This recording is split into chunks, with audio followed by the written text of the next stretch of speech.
हमारी संस्कृति, हमारी पहचान। यज्ञ, योग, आयुर्वेद सदा रहे हमारे साथ। भारत के प्राचीन ग्रंथों एवं आधुनिक विज्ञान का दिव्य संगम, यज्ञ महिमा।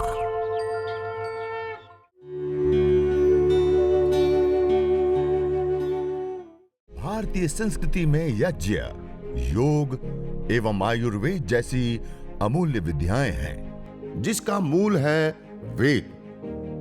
इतिहास की ओर दृष्टि डालें तो भगवान राम, भगवान कृष्ण से लेकर राजा महाराजाओं, ग्रामवासियों व अरण्यवासी ऋषियों की कुटियों तक नित्य व नैमित्तिक यज्ञों का प्रचलन देखने को मिलता है।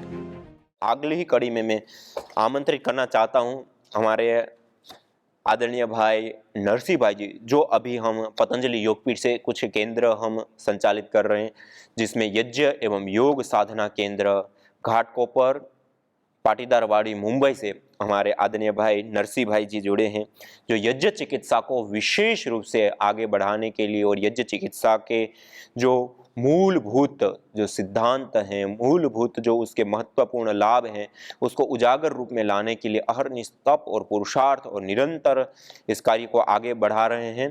तो अगली कड़ी में हम आपके सामने कुछ ऐसा उससे केसों को हम रखना चाहते हैं जो हमने यज्ञ एवं योग साधना केंद्र घाटकोपर मुंबई में हमने जो ठीक किए, वहाँ से कुछ केसों को हम आपके सामने रखेंगे और आप सब इन केसों को सुनेंगे तो आपको ऐसा लगेगा कि ये यज्ञ इतने बड़े भी लाभों को दे सकता है, या एक मतलब आपको आश्चर्य, स्वयं आप सुन करके आश्चर्यचकित होंगे। तो मैं अगली कड़ी में हमारे आदरणीय भाई नरसिंह भाई जी को मैं आमंत्रित करना चाहता हूँ। नरसिंह भाई जी आए और आगे के लिए हमारे जो चिकित्सा साधक भाई बहन हैं उनको प्रस्तुत करें। आदरणीय भाई नरसिंह भाई जी। प्रेरणा स्रोत और मार्गदर्शक स्वामी यज्ञदेव जी को नमन और वंदन।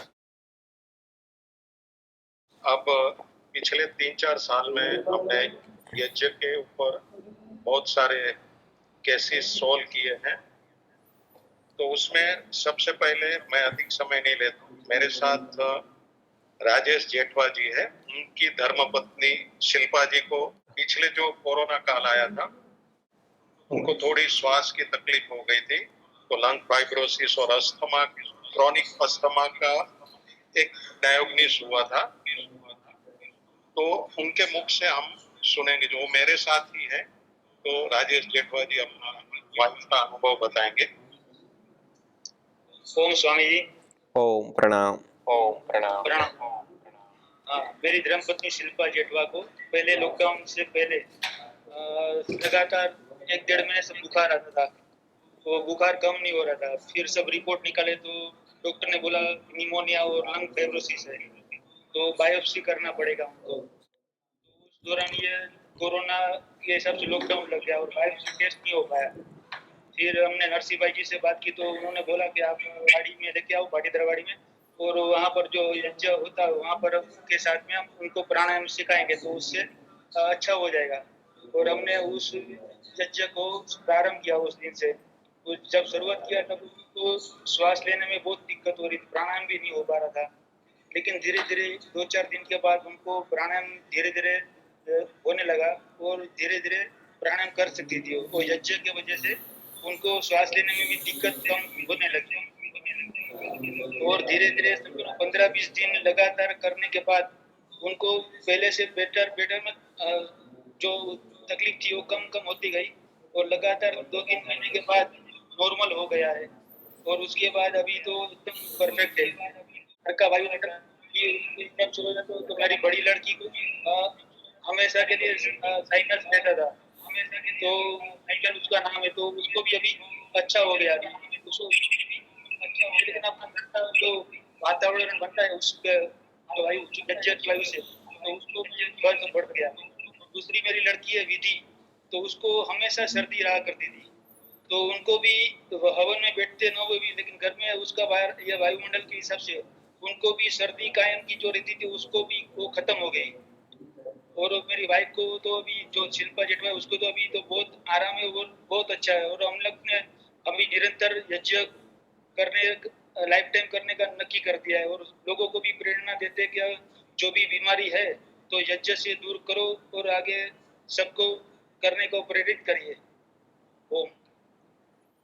बहुत बहुत धन्यवाद हमारे आदरणीय भ्राता जी,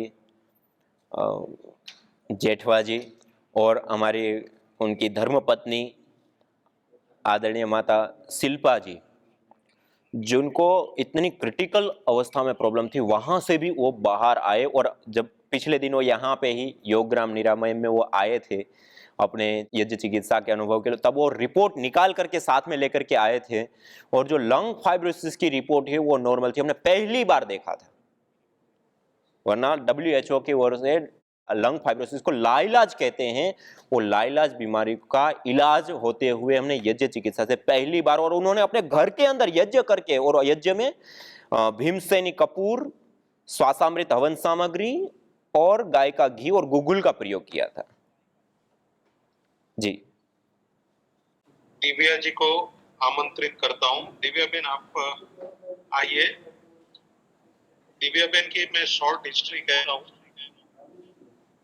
उनको ब्रेन ट्यूमर की प्रॉब्लम हुई थी और डॉक्टरों ने बताया कि आपको ऑपरेशन करना पड़ेगा और ऑपरेशन के बाद शायद आप कोमा में भी जा सकती है।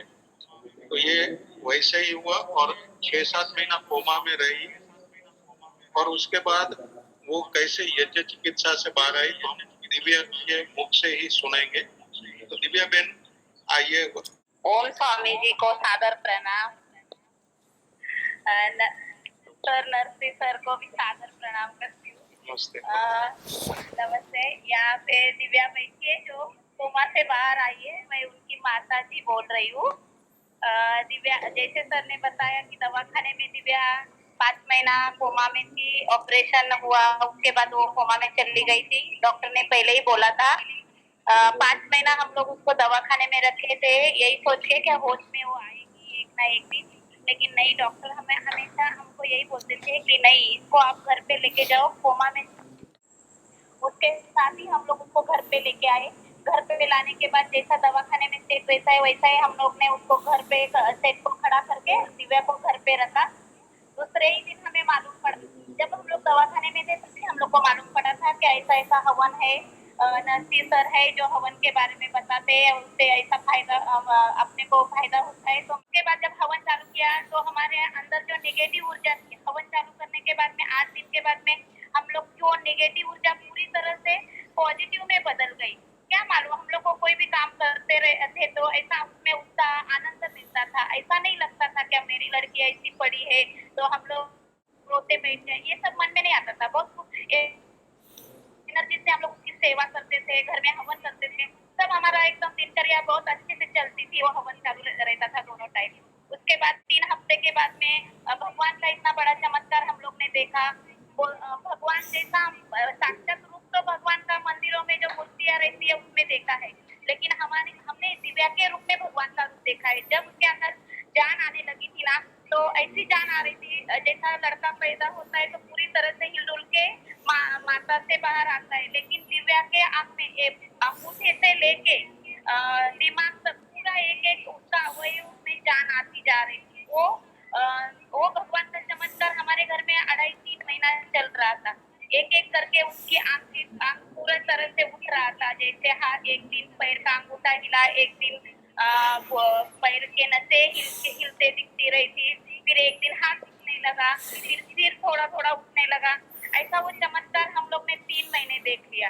फिर 3 महीने के बाद दिव्या पूरी तरह से कोमा से बाहर आई, लेकिन तब तक उसको, जब तक नलियां जुड़ी थी, वो जो करती थी वो उसको कुछ भी समझ में नहीं आता था। उसके बाद एक दिन हम लोग को नर्सिंग सर से बात करके उसका गले का जो मशीन था, ऑक्सीजन का, वो निकालने जब हम लोग दवाखाने में गए, जो दवाखाने हम लोग 4 महीने रुके थे, वहाँ के डॉक्टर ने हम लोग को रोज एक दिन छोड़ के एक दिन में हमको आके बोलते थे, क्या करोगे रख के, पैसा कहाँ से लाओगे, इससे अच्छा आप बाकी जो परिवार है उसके तरफ ध्यान दे दो और इसको घर पे लेके जाके खाली इसका सेवा करो।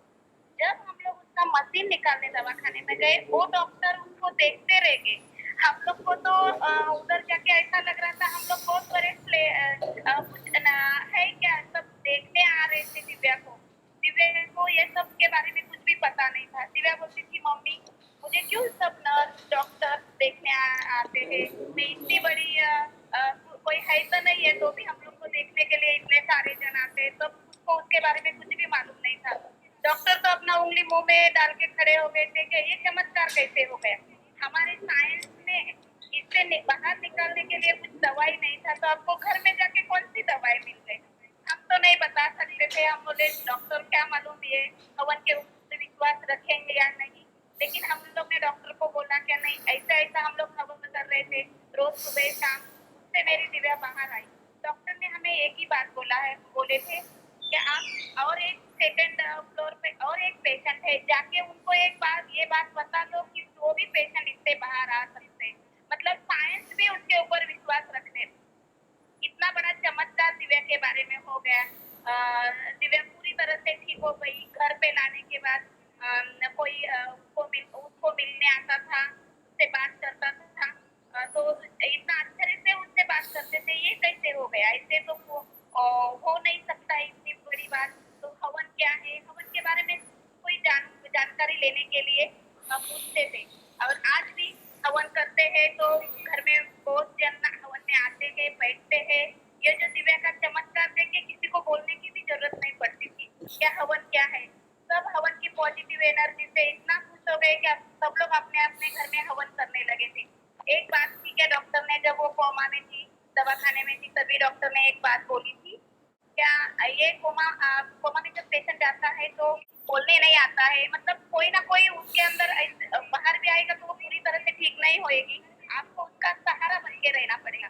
लेकिन एक बात है स्वामी जी, जब मैं दिव्या को हम लोग घर पे लेके आए थे तो भगवान से मैं घर की दहलीज पार करी थी, तब भगवान से ये बात बोली थी क्या, हे भगवान जब रखने का है तो पूरी तरह से अच्छी देना, नहीं है तो ये तेरी है, तू लेके भी जा सकता है। ऐसी कुछ भी बात नहीं है मैं रोके चुप बैठ जाऊंगी।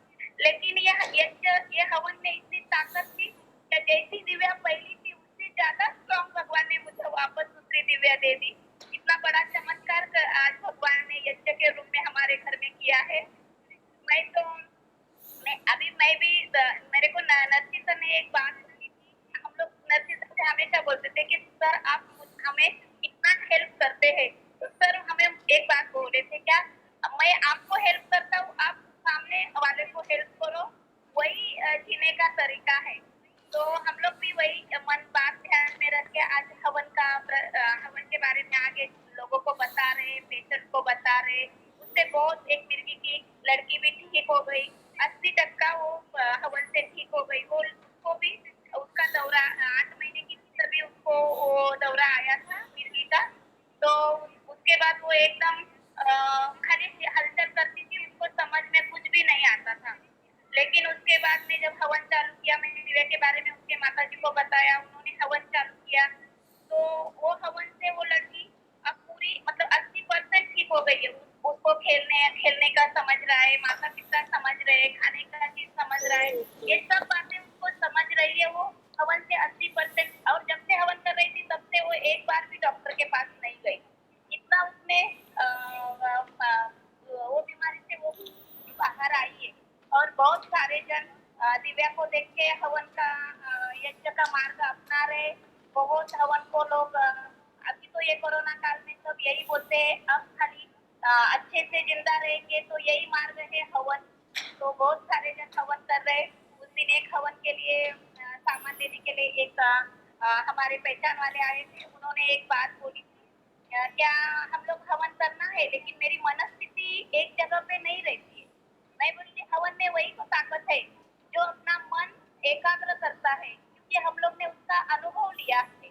क्योंकि इतनी बड़ी परिस्थिति में जब हम मन एकाग्र रख सके, इतने लड़ाई से लड़ सके, तो तुम भी इसमें से आपका मन स्थिर हो सकता है हवन से। जब अपना मन कंट्रोल में होता है तो सब चीज अपन अपने हिसाब से कर सकते हैं। इतनी बड़ी ताकत हवन में है। बहुत बहुत धन्यवाद हमारी माता सुरेखा जी भी और हमारी आदरणीय दीदी जी दिव्या जी। जिनको एक नव जीवन मिला है इस यज्ञ के माध्यम से, हवन के माध्यम से, जो बहुत ही गंभीर अवस्था में, जिसको कहते हैं उस अवस्था में जाने के बाद लाखों रुपए खर्च करने के बाद भी जो कुछ हाथ में नहीं आया और डॉक्टर लोग ने जवाब दे दिया और उसके बाद एक नव जीवन प्राप्त होना, यह अपने आप में एक बहुत बड़ी यज्ञ की विजय है। यज्ञ का प्रभाव देखना हो तो इस केस से, इस घटना से, इस चमत्कार से आप देख सकते हैं यज्ञ चिकित्सा का। और ऐसे ही हमारे पास बहुत सारे ऐसे यज्ञ चिकित्सा के केस हैं जो हम आगे भी आपके सामने रखने का प्रयास करेंगे, लेकिन आज कुछ समय आगे ही बढ़ चुका है तो हम यहीं पे इसको विराम देने के लिए आगे बढ़ते हैं। और इसी के साथ मैं अपनी वाणी को विराम देते हुए और आप सभी योद्धा भाई बहनों को मैं नमन वंदन प्रणाम करता हूं। आप सभी लोग मिल करके इस यज्ञ को, हवन को, अग्निहोत्र को अपने घर में अपना रहे हैं और सब लोगों को प्रेरित कर रहे हैं। यह हमारे ऋषियों के द्वारा दी हुई अनमोल विद्या है जो हमारे तन, मन, प्राण, पर्यावरण से लेकर के संपूर्ण चराचर जड़ चेतन, संपूर्ण ब्रह्मांड में संतुलन कायम करने की, स्वास्थ्य को कायम करने की सबसे बड़ी विद्या है। यह आध्यात्मिक जीवन में उन्नति से लेकर के, पुण्यों से लेकर के सब कुछ देने वाली विद्या, यह कल्प वृक्ष है। इसको हम स्वयं अपनाएं, औरों को अपनाने के लिए प्रेरित करें। इसी के साथ आइए सभी लोग सीधा बैठते हुए शांति पाठ करते हैं और आज के इस सत्र को यहीं विराम देते हैं। ओम शांति शांति शांति। ओम सभी को सादर नमस्ते, प्रणाम। ओम। जो विधि है उस विधि के बारे में बहुत सारी अलग अलग प्रकार की, यदि हम प्राचीन काल से ही देखें तो विधि में सभी जगहों पे हमें अलग अलग विधियां देखने को मिलती है। विशेष रूप से यज्ञ के संबंध में गोपथ ब्राह्मण, जैसे मैंने आते ही पहले कहा यज्ञ वही श्रेष्ठ तमम कर्म, वो यही का सूत्र लेकर के आपके सामने मैंने रखा। गोपथ ब्राह्मण, सतपथ ब्राह्मण, ये सारे गोभिलीय गृह्य सूत्र, ये सारी जो पुस्तकें हैं उसके अंदर भी, जैसे गोपथ ब्राह्मण है उसमें भी विशेष रूप से 15वीं कंडिका में पूरा यज्ञ का, अग्निहोत्र का, दैनिक अग्निहोत्र का विवरण हमें प्राप्त होता है। और उसके अंदर हमें प्रतिदिन दैनिक रूप से प्रजापति और सूर्य, प्रजापति और अग्नि, सुबह और सायंकाल, इस प्रकार से दो दो आहुतियां प्रदान करके हमें अवश्यम भावी अनिवार्य रूप से यज्ञ करना चाहिए। और यदि कभी छूट जाता है तो उसके लिए प्रायश्चित आदि के भी विधि और विधान किए गए हैं। और इसी प्रकार से यह गोभिलीय गृह्य सूत्र, गोभिलीय गृह्य सूत्र में भी विशेष करके 4 आहुतियां, प्रातःकाल 2 और 2 सायंकाल हमें आहुतियां प्रदान करनी होती हैं। और उन आहुतियों को प्रदान करके हम इस यज्ञ को संपन्न कर सकते हैं, क्योंकि यह जो दैनिक यज्ञ है उसकी अलग अलग शास्त्रों में अलग अलग विधि बताई है। लेकिन सामान्य रूप से ज्यादातर शास्त्रों में प्रातःकाल और सायंकाल प्रजापति और सूर्य देवता को और सायंकाल अग्नि और प्रजापति को विशेष आहुतियां प्रदान करके यह यज्ञ, हवन, अग्निहोत्र संपन्न करने के लिए विशेष रूप से बताया गया। और इसी प्रकार मनुस्मृति में भी अलग अलग जगहों पे अलग अलग रूपों में जो बताए गए हैं। तो आपके सामने मैं कुछ चीजें इसलिए रख रहा हूँ क्योंकि आप सब इन शास्त्रों को पढ़ पाए तो अच्छी बात है, ना पढ़ पाए तो कम से कम हमारे सामने इतनी छोटी छोटी जो बातें हैं वह बातें आ पाए, और आती है तो हमें विशेष रूप से उसका लाभ प्राप्त होता है। तो यहाँ पर भी विशेष रूप से मनुस्मृति में पंच महायज्ञ विषयक जो पूरा प्रकरण दिया है 3य अध्याय में, वहां पर भी पंच सुना आदि करके अलग अलग मंत्रों के माध्यम से, श्लोकों के माध्यम से, और देवता, अतिथि, भृत्य आदि जो पंच महायज्ञ मानी, जो देव यज्ञ, ब्रह्म यज्ञ, अतिथि यज्ञ आदि पंच महायज्ञों का वर्णन किया है। अन्य ग्रंथों में भी स्वामी दयानंद सरस्वती जी ने भी पंच महायज्ञ विधि से लेकर के जो अलग अलग विधि प्रदान की है, वहां पर भी हमें इस विधि को लेकर के कई सारी अलग अलग पद्धतियां देखने को मिलती है। ये स्वामी दयानंद सरस्वती जी द्वारा प्रदत्त यह 4 ग्रंथ जो अमूल्य है हम सब लोगों के लिए, एक तो है पंच महायज्ञ विधि। इन पंच महायज्ञ विधि में जो अग्निहोत्र की विधि बताई है उसमें मुख्यतया 16 आहुति, 4 प्रातःकालीन, 4 सायंकालीन, 11 भाग आहुति 4, और उसके बाद पंच उभयकालीन आहुतियां और ओम सर्वम वै पूर्णं स्वाहा 3 बार बोलते हुए आहुति देने का विशेष रूप से विधान किया हुआ है। तो इन 16 आहुतियों को, इसी प्रकार से जब हम संस्कार विधि को देखते हैं तो संस्कार विधि में और थोड़ा सा अलग वर्णन मिलता है। उसमें आपो ज्योति रसोमृतम ब्रह्म भूर्भुवः स्वरं स्वाहा से आगे और तीन मंत्र यामेधाम, विश्वानिदेव, अग्निनय, इन तीन को और शामिल करते हुए और ओम सर्वम वै पूर्णम स्वाहा को अलग करते हुए 16 आहुतियों का वर्णन किया हुआ है। इसी प्रकार हम सत्यार्थ प्रकाश में देखें तो सत्यार्थ प्रकाश में भी विशेष करके तीसरे समूल्लास के अंदर यज्ञ की विधि के बारे में वहां पे बताया गया है और यहाँ पर विशेष करके 5 मंत्र दिए गए हैं जो हमें उभयकालीन यज्ञों को करने के लिए कहा है। ओम भूरग्नये प्राणाय स्वाहा, भूर्वायवे अपानाय स्वाहा, स्वरादित्याय व्यानय स्वाहा, भूर्भुवः स्वर अग्निव्यायवादित्येभ्यः प्राणापान व्यानेभ्यः स्वाहा। इन 5 आहुतियों को देकर के और यदि साधक को करने की इच्छा है तो 2 मंत्र और बताएं, विश्वानिदेव सवितर दुरितानि परासुव यद भद्रम तन्न आसुव और गायत्री मंत्र ओम भूर्भुवः स्वः तत्सवितुर्वरेण्यं भर्गो देवस्य धीमहि धियो यो न प्रचोदयात्। इन 2 मंत्रों से जो उनकी इच्छा है, जितनी सामर्थ्य समय है उसके अनुसार वो आहुति दे, ऐसे लिखा है। तो भूरग्नये प्राणाय स्वाहा से लेकर जो 5 आहुतियां उभयकालीन है वो आहुतियां, और उसके बाद गायत्री मंत्र या विश्वानिदेव मंत्र से ही आहुति करने के लिए भी इस सत्यार्थ प्रकाश में लिख रखा है। इसी प्रकार जब हम ऋग्वेद आदि भाष्य भूमिका को देखते हैं तो ऋग्वेद आदि भाष्य भूमिका में भी विशेष रूप से हमें अंतर देखने को मिलता है। यहाँ पे ऋग्वेद आदि भाष्य भूमिका में जो अन्य मंत्र हैं उसको हटाते हुए जो प्रातःकालीन और सायंकालीन मंत्र विशेष रूप से दिए हैं, उभयकालीन 5 मंत्र दिए हैं और अंतिम में ओम सर्वम वै पूर्णम स्वाहा देते हुए इसको करने के लिए कहा। मानी स्वामी दयानंद सरस्वती जी ने भी जो यज्ञ की पद्धति प्रक्रिया हमें बताई है उसमें भी हर शास्त्र में उन्होंने अलग अलग रूप में बताने का प्रयास किया है, क्योंकि किसी की सामर्थ्य कुछ है, किसी की सामर्थ्य कुछ है। हर परिवार कोई अमीर है, कोई गरीब है, कोई किसी भी स्थिति में है, लेकिन यज्ञ अनिवार्य रूप से बताया गया है और बिना यजन के भोजन करना पाप माना गया। बिना यजन के अन्न नहीं खा रहा है वो व्यक्ति मल खा रहा है, ऐसे कठोर शब्दों में कहा गया है। तो हमारे जो शास्त्र की विधि है उसमें प्राचीन शास्त्रों में भी हमें विधि में परिवर्तन देखने को मिलता है, मानी डिफरेंट देखने को मिलता है। और स्वामी दयानंद सरस्वती जी ने भी जो हमें विधि बताई है, तो 4 उनके शास्त्र हैं, तो चारों में भी हमें अलग अलग जगहों पे अलग अलग आहुतियां देखने को मिलती हैं। तो कहने का अभिप्राय है कि यज्ञ होना बहुत जरूरी है। आप गायत्री मंत्र आपको इष्ट है, सरलता से आपका आता है, आप गायत्री मंत्र से करिए। विश्वानिदेव मंत्र आता है उससे कीजिए। इससे अतिरिक्त उभयकालीन जो 5 मंत्र आपको ज्योति रसोमृतम आदि उन 5 मंत्रों से भी आप कर सकते हैं। इससे अतिरिक्त सूर्य ज्योति ज्योति आदि जो मंत्र हैं उससे भी आप कर सकते हैं, लेकिन करना बहुत जरूरी है। तो ये मंत्र के बारे में, कुछ विधि के बारे में मैंने सामान्य आपके सामने रखा। और ये 5 प्रकार के ये जो हम यज्ञ की बात कर रहे हैं वो एक मुख्यतया 21 प्रकार के यज्ञ होते हैं जो हमारे शास्त्रों में बताए गए। कुल 21 प्रकार के यज्ञ होते हैं। ये गौतम धर्म सूत्र में विशेष करके ये 21 प्रकार के जो यज्ञ हैं उन यज्ञों का वर्णन हमें प्राप्त होता है और उसमें अलग अलग 3 संस्थानों में इसको बांटा गया है।